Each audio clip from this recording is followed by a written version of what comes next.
Hello everyone, how are you? Welcome back to Nirja Education. I hope you all are well and you must be thinking, ma'am, where were you? Exams are right there on our heads and we were really missing you.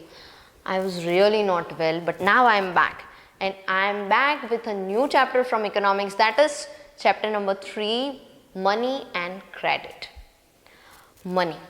Money पर से न जाने कितने ही songs बने हैं बॉलीवुड में and pocket money के बिना तो आपकी भी हालत बहुत ख़राब हो जाती है ना. But imagine the time when there was nothing like money. आप बोलोगे मैम क्या ऐसा भी वक्त था? बिल्कुल था. तो उस वक्त का एक एग्जाम्पल लेते हैं. There is a cobbler name Ramu and there is a farmer name Shamu. Now Ramu wants wheat and Shamu wants shoes. Okay, तो रामू कोबलर है, शूज़ बनाते हैं और वही शूज़ चाहिए शामू को. और शामू जो है वो वीट ग्रो करता है और वही वीट चाहिए रामू को. तो दोनों आपस में मिलके अपने पास जो गुड्स हैं उसकी एक्सचेंज कर लेंगे. Yes, no exchange was done by money. Directly, people who were in need of the goods which other wished to sell and they wished to purchase, then they would agree and they would do exchange of goods. And this phenomena is called double coincidence of want. The very first thing to understand from this chapter. And the system was known as barter system. In barter system, there was direct exchange of goods without the use of money. Okay, but in barter system, one thing was necessary. Double coincidence of one. मतलब कि भाई Ramu cobbler है, वो shoes बनाता है, वो तो ठीक है, लेकिन रामू को गेहूं से एलर्जी है, वो वीट खाता ही नहीं है. Then he would not agree to sell his shoes to Shamu because Shamu is a farmer who grows only wheat. Okay, so in this case exchange is not possible.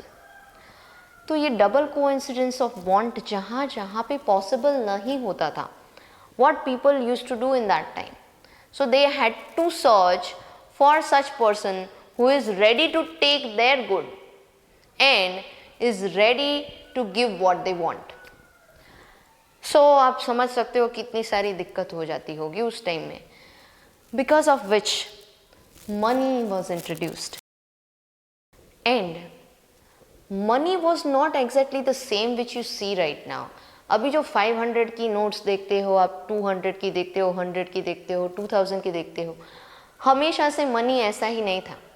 In earlier times when kings used to rule kingdoms, in that time metal coins were used as exchange medium. मतलब कि अगर आप लोगों ने अशोका या फिर चंद्रगुप्त मौर्य ऐसी सब हिस्टोरिकल सीरियल्स देखी है तो आपने उसमें एक वर्ड सुना होगा मुद्राएं. तो मुद्राएं बेसिकली क्या होता था, तो उसके ऊपर उस किंग का कुछ स्टैम्प लगा हुआ रहता था एंड वो metal coins as a money, as exchange medium use होते थे. So in earlier times metallic coins were used. This metallic coins can be made up of gold, silver, copper, etc. Now with time this phenomena also changed and currency was introduced. Currency मतलब कि जो paper notes हम अभी use करते हैं 100, 200, 50, 10, 20, this notes and coins. Now, can I make currency note at my home? Can you make 2 rupees coin at your home? No, that's not possible. It's a punishable act. Why? Because only central government has that right, and in India, Reserve Bank of India issues currency on behalf of central government. तो कोई भी बंदा ऐसा सोचे कि यार चलो पैसे की बहुत ज़रूरत है, 200 और 500 की नोटें घर पे ही छापने लगते हैं, तो this is not possible because it is illegal. So I hope you understood this point. Here you need to remember that Reserve Bank of India is the only authority in India which can issue currency notes. Okay, so my dear friends, we will be seeing the next thing of this chapter in the next video. Stay tuned to Nirja Education.